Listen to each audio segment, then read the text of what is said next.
नमस्कार, मैं हूं आपके साथ मोनिका गुप्ता और आप देख रहे हैं कालका से समाल का बुलेटिन की शुरुआत करेंगे इस वक्त की बड़ी खबर के साथ। चंडीगढ़ से ये बड़ी खबर है, कांग्रेस विधायक दल की बैठक हुई। आपको बता दें कि नेता प्रतिपक्ष भूपेंद्र सिंह हुड्डा की अध्यक्षता में ये बैठक हुई। बैठक के बाद भूपेंद्र सिंह हुड्डा का बयान सामने आया। उन्होंने कहा, बजट सत्र को लेकर रणनीति बनाई गई, कॉलिंग अटेंशन लाने पर चर्चा हुई और सरकार के गलत फैसलों पर चर्चा हुई। कल 12 बजे हुड्डा करेंगे प्रेस कॉन्फ्रेंस। इस वक्त की बड़ी और अहम जानकारी आपके सामने चंडीगढ़ से, जहां पर कांग्रेस विधायक दल की बैठक हुई और इस बैठक की अध्यक्षता नेता प्रतिपक्ष भूपेंद्र सिंह हुड्डा ने की। वहीं बैठक के बाद भूपेंद्र सिंह हुड्डा ने बताया कि किन किन मुद्दों पर चर्चा हुई। दरअसल उन्होंने बताया कि बजट सत्र को लेकर बनाई गई है रणनीति, वहीं कॉलिंग अटेंशन लाने पर चर्चा हुई।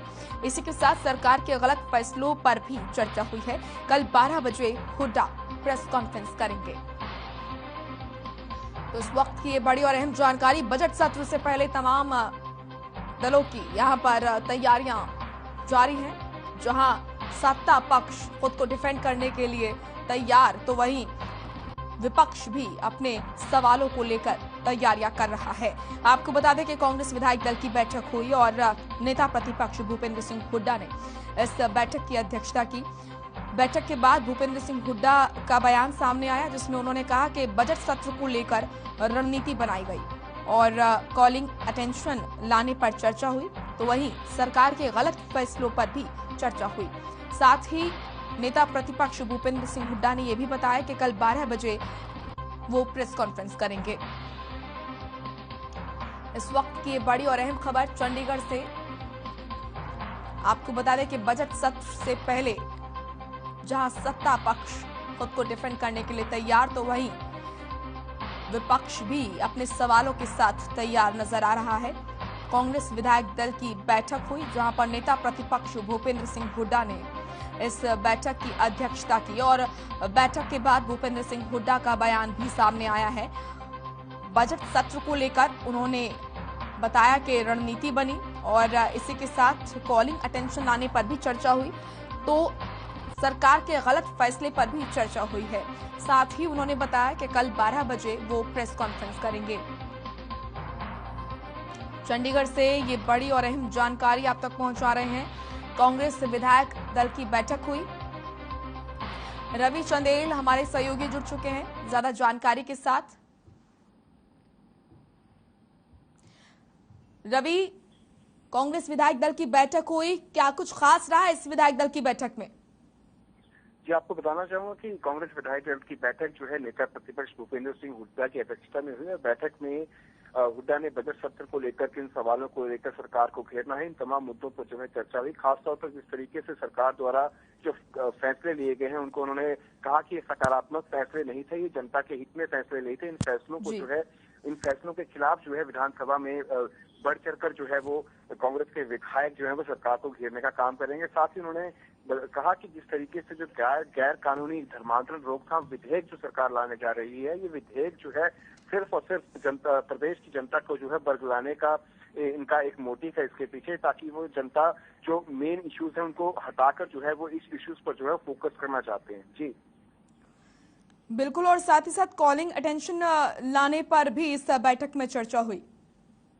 जी बिल्कुल, बजट सत्र को लेकर किस तरीके से कॉलिंग, कौन कौन से कॉलिंग अटेंशन मोशन लाए जाएंगे, किन मुद्दों पर कॉलिंग अटेंशन मोशन लाए जाएंगे और क्या क्या सवाल जो है वो कांग्रेस के विधायक जो हैं वो उठाएंगे, इन तमाम मुद्दों पर जो है वो चर्चा हुई है। लेकिन जिस तरीके से नेता प्रतिपक्ष भूपेंद्र सिंह हुड्डा ने कहा कि आज की जो हमारी बैठक थी, इस बैठक के अंदर हमने चर्चाएं की हैं और इस बैठक के अहम खुलासे जो है वो कल जो है भूपेंद्र सिंह हुड्डा जो है 12 बजे प्रेस वार्ता करेंगे। उस प्रेस वार्ता के दौरान जो है वो इन तमाम मुद्दों के बारे में खुलकर बात रखेंगे। जी बिल्कुल, तो कल ये जो बैठक होने वाली है लगभग कितने बजे होगी रवि, और इसके साथ ही कब तक ये बैठक चलेगी और क्या कुछ रिवील कर सकते हैं इस बैठक में वो?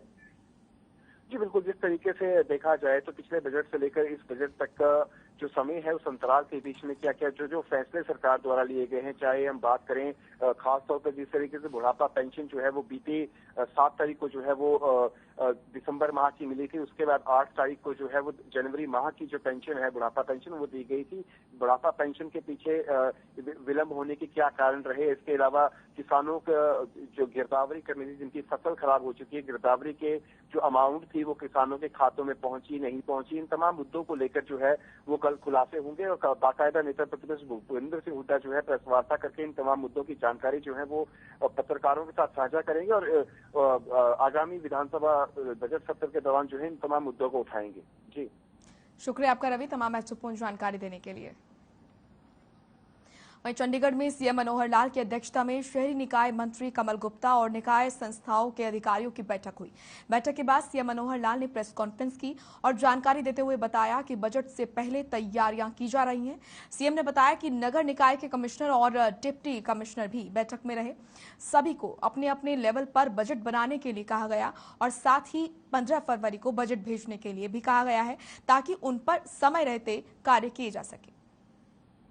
बजट से पूर्व की जो तैयारी के नाते से बैठकें हैं, एक बैठक हमने सामूहिक की है, बहुत से विभाग और उनके सेक्रेटरी सब आए थे, लेकिन कुछ विभागों की अलग से एक्सक्लूसिव बैठक तय की थी। उसमें अर्बन लोकल बॉडीज है, रूरल डेवलपमेंट है, हेल्थ है, एजुकेशन है। तो उसमें आज अर्बन लोकल बॉडीज के सभी हमारे जो डीएमसीज हैं उनको बुलाया था, अधिकारी सारे डिपार्टमेंट के थे और सब बातों पर चर्चा की गई। जो अभी तक करते आ रहे हैं उसमें और आगे कैसे बढ़ सकते हैं ताकि स्थानीय तौर पर भी हर एक लोकल बॉडी अपने अपने बजट बनाए और उस बजट में जो उनकी अपेक्षाएं हैं प्रदेश से वो रखें। हमारा जो बजट 2 तारीख को उसके एस्टिमेट्स हो जाएंगे, हमने जो उनके लिए एलोकेशन करनी है उसमें हम अपनी ओर से घोषित करेंगे और बाद में 15 तारीख के बाद 15 मार्च से लेकर के और 30 मार्च के बीच में सभी अर्बन लोकल बॉडीज अपने अपने बजट बना करके और उसकी सूचना प्रदेश को भेज देंगे ताकि किसी प्रकार की कोई उनको गाइडेंस देनी है तो उसके बाद वो गाइडेंस भी उनको दे सकें। बजट तो पहले भी बनते हैं, लेकिन ध्यान में यह आया है कि अभी उतनी गंभीरता से वो बजट नहीं बनाए जाते और रियलिटी से काफी दूर रहते हैं, लेकिन अभी रियलिटी के नजदीक आकर के बजट बनाए ताकि प्लानिंग ठीक बने और फिर उनकी अपनी एक जो सेल्फ गवर्नमेंट है उसका एहसास भी उनको हो, क्योंकि इनकम, निश्चित इनकम प्रदेश से, सेंटर से जो फंड्स मिलते हैं वो तो है ही है, अपनी स्वयं की इनकम भी कैसे वो बढ़ा सकते हैं जिसमें से अपने विकास के कामों को तेज गति से कर सकें।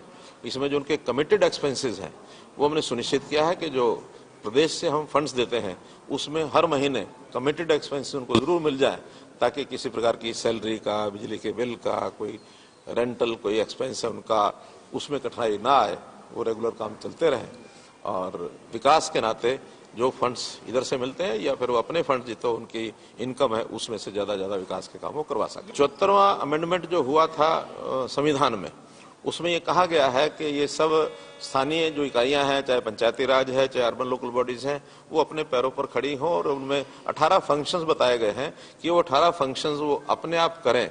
उसमें फंड्स केंद्र से भी आते हैं, प्रदेश से भी जाते हैं। हमारा जो स्टेट फाइनेंस कमीशन है उसके माध्यम से हर वर्ष कितने फंड्स जाने हैं, जैसे पिछले वर्ष 6% का एक कमिटमेंट था, इस बार 7% का किया है, बल्कि इस बार कमीशन ने रिकमेंड किया कि 2% फंड्स स्टेट गवर्नमेंट अपने हाथ में अलग से वो जो कम आय की जो हमारी म्यूनिसिपैलिटीज हैं उनको देने के लिए डिस्क्रिप्शन भी अपने हाथ में रखें। वो मोर और लेस 9% वो जाता है। 2% जो रजिस्ट्रेशन का यानी जो मिलता है स्टाम्प ड्यूटी, वो स्टाम्प ड्यूटी भी उनको अलग से दी जाती है और बिजली के जो बिल होते हैं उसमें भी 2% के जो सरचार्ज है वो म्यूनिसिपैलिटीज के लिए, म्यूनिसिपैलिटीज के लिए, गांव में, ग्रामीण क्षेत्र में गांव की पंचायत के लिए वो भी रिजर्व किए गए हैं। इसलिए वहां स्थानीय इकाई पर इनकम कैसे ज्यादा बढ़े इसके लिए प्रदेश भी सहायता करता है। स्थानीय तौर पर कुछ योजनाएं वो बना सकते हैं, लेकिन बहुत बड़ा कोई टैक्सेस का बोझ स्थानीय जनता पर उनके कारण से आएगा ऐसा नहीं है। इसमें गाइडेंस तो स्टेट की ओर से उनको दी जाती है। अभी नई एडवर्टाइजमेंट पॉलिसी हम लेकर के आ रहे हैं, उसमें भी म्यूनिसिपैलिटीज की इनकम का काफी बड़ा साधन बनेगा। देखिए, क्योंकि मिस हैंडलिंग तो कुछ लोगों ने की है, खास करके हमने भ्रष्टाचार को रोकने के लिए या जो अनप्लैन्ड डेवलपमेंट चल रही थी उसमें 7A को लगा करके, ताकि जो अनअप्रूव्ड कॉलोनीज जो जगह जगह बनने की जो एक प्रवाह चला हुआ था उसको रोकने के लिए नहीं बनाया था। फिर भी कुछ जगह उसकी अनदेखी करके बिना एनओसी के और रजिस्ट्रियां जो की गई हैं उसमें से डिपार्टमेंट की फाइंडिंग ये है तो उनके खिलाफ एक कार्रवाई करने के लिए लिखा है। तो एक अच्छा स्वागत योग्य स्टेप है कि ये भ्रष्टाचार को रोकने के लिए सारे काम हमको करने हैं। तो वहीं हरियाणा के उप मुख्यमंत्री दुष्यंत चौटाला ने हरियाणा के करदाताओं से प्राप्त फीडबैक और विभागीय अधिकारियों की सहायता के लिए अपडेट जीएसटी अधिनियमों और नियमों की एक यहाँ पर रिपोजिटरी द हरियाणा जीएसटी कोष पोर्टल का शुभारंभ किया है। वहीं उप मुख्यमंत्री दुष्यंत चौटाला ने इस मौके पर कहा कि हरियाणा सरकार द्वारा नवीनतम जीएसटी और सीजीएसटी अधिनियम और उसके नियमों के बारे में करदाताओं के बीच जागरूकता पैदा करने के लिए यह पोर्टल एक अभूतपूर्व पहल है। इसके साथ ही यह पोर्टल कई अन्य स्रोतों से जीएसटी अधिनियमों और नियमों के बारे में जानकारी प्राप्त करने में करदाताओं की परेशानियों को भी कम करेगा।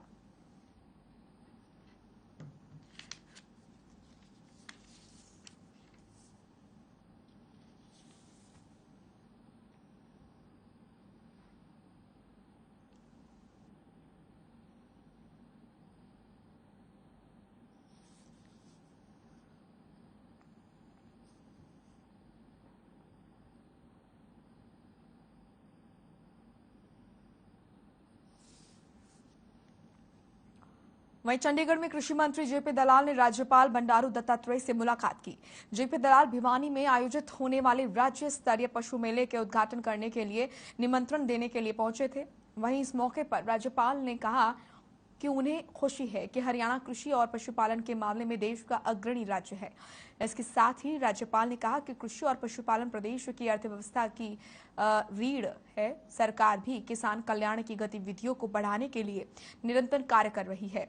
वहीं उन्होंने कहा कि मत्स्य पालन और पोल्ट्री व्यवस्था भी प्रदेश की अर्थव्यवस्था में महत्वपूर्ण भूमिका निभा रहा है।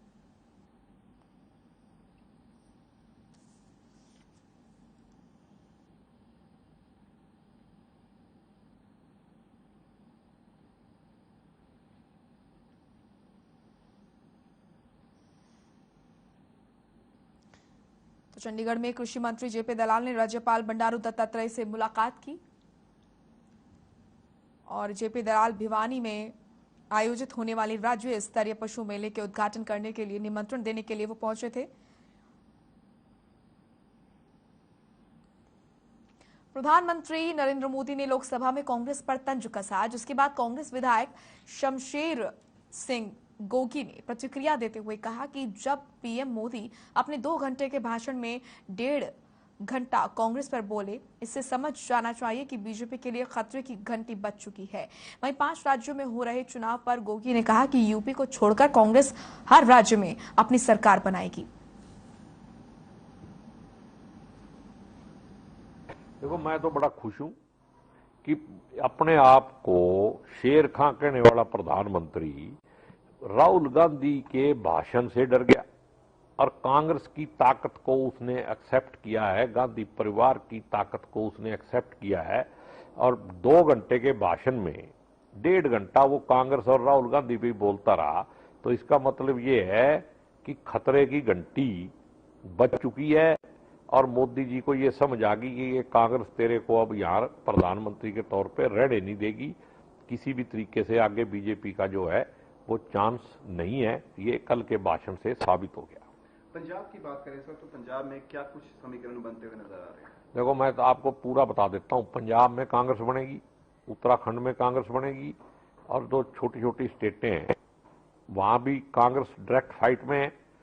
एक यूपी को छोड़ के 4 जगह कांग्रेस का प्रदर्शन आपको पहले से बेहतर मिलेगा। और 2 जगह तो मैं गारंटी के साथ कह सकता हूं जहां की मेरी पर्सनल जानकारी बहुत ज्यादा है, पंजाब और उत्तराखंड। यहां तो कांग्रेस की सरकार 100% बनेगी। तो वहीं हरियाणा विधानसभा को पेपरलेस करने की मुहिम में विधानसभा अध्यक्ष ज्ञानचंद गुप्ता ने नेशनल ई विधान एप्लीकेशन सेवा केंद्र का उद्घाटन किया। इस पूरे मामले को लेकर हमारे संवाददाता रवि चंदेल ने हरियाणा विधानसभा डिप्टी स्पीकर रणवीर सिंह गंगवा से खास बातचीत की। इस बातचीत में गंगवा ने क्या कुछ कहा, आपको सुनाते हैं।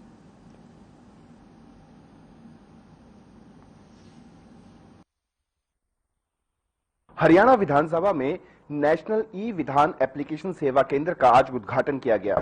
इसी विषय पर चर्चा करने के लिए हमारे साथ मौजूद हैं विधानसभा के deputy speaker Ranbir Singh Gangwa. Sir, आज नेशनल ई विधान एप्लीकेशन सेवा केंद्र का उद्घाटन किया गया है, क्या कुछ आगे की प्रोसेसिंग रहेगी? देखिए, अभी जो उद्घाटन किया गया है वो वहाँ विधायकों को भी, हमारे ऑफिसर्स को भी ट्रेनिंग दी जाएगी। पहले ऑफिसर्स ट्रेनिंग लेंगे, उसके बाद माननीय विधायकगण जो है वहाँ बैठकर हर रोज कभी भी 2 घंटे 3 घंटे तक अपना उसमें सीख सकते हैं, ताकि प्रॉपर तरीके से वो जो है अंदर अपना कार्य उस पर जो है कर सके।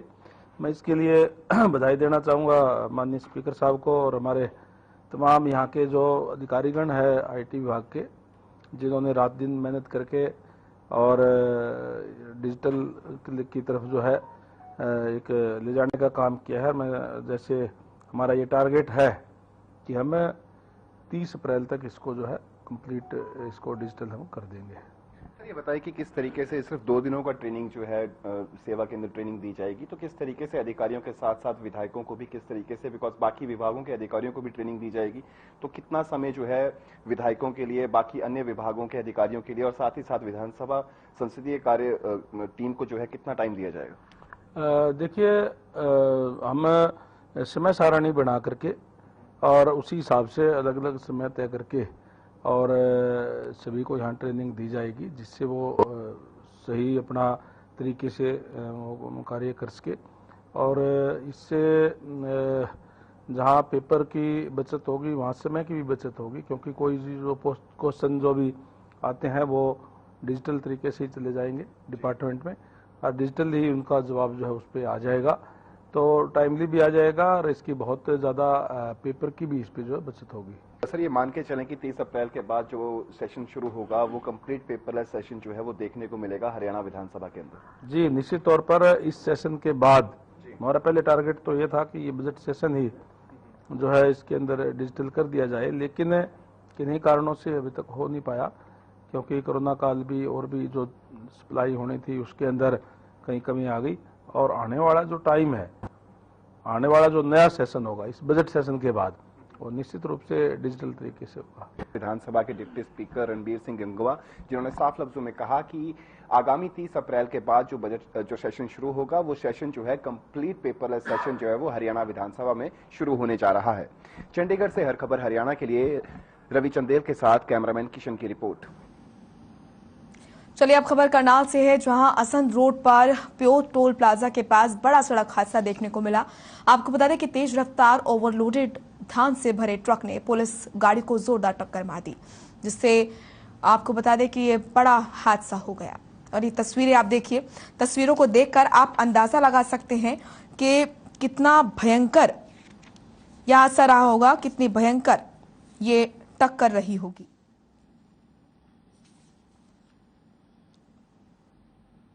असंध रोड पर प्योत टोल प्लाजा के पास की तस्वीर है।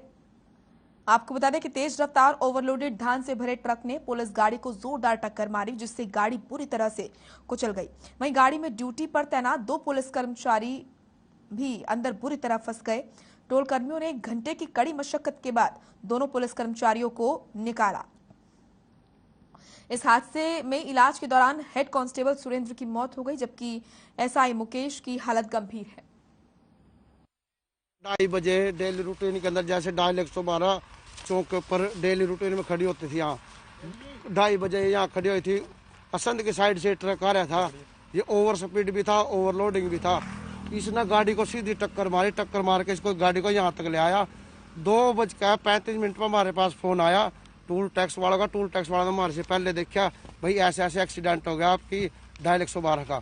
अब निश्चंग से अपनी पीसीआर को लेकर आए, एसएचओ को सूचित कराया, एसएचओ साहब आए और हमने मौके की नाइट में ड्यूटी कर रहे सर 2 बजे टोल पे, तो एकदम धमाके की आवाज़ आई। गाड़ी यहाँ पीसीआर अपनी पेड़ के पास खड़ी थी, वहाँ से ट्राला स्पीड में था, सीधा खींच के लाया इसको खेत में।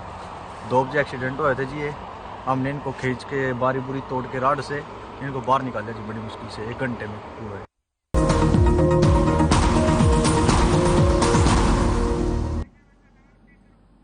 ब्रेक के बाद स्वागत है आपका। आप देख रहे हैं हमारा खास कार्यक्रम आपका विधायक लाइव, और आज इस कार्यक्रम में हमारे साथ जुड़े हैं झज्जर की बादली विधानसभा से विधायक कुलदीप वत्स। कुलदीप जी, बहुत बहुत स्वागत है आपका हर खबर पर। आज हम आपके हलके से जुड़े कुछ मुद्दों पर चर्चा करेंगे, कुछ सवाल जवाब करेंगे। बादली हलके की जनता आपको हर खबर के माध्यम से सर देख रही है। सबसे पहले आपने जो यहाँ पर कार्य किए हैं और आगे जो विकास कार्य होने वाले हैं उसके बारे में जरा बताइए। धन्यवाद दीक्षा जी। देखिए, जो मेरे बादली हल्के का जो विकास कार्य जी, ये अपनी तरफ से मैंने जो मेरे खुद के एफर्ट से,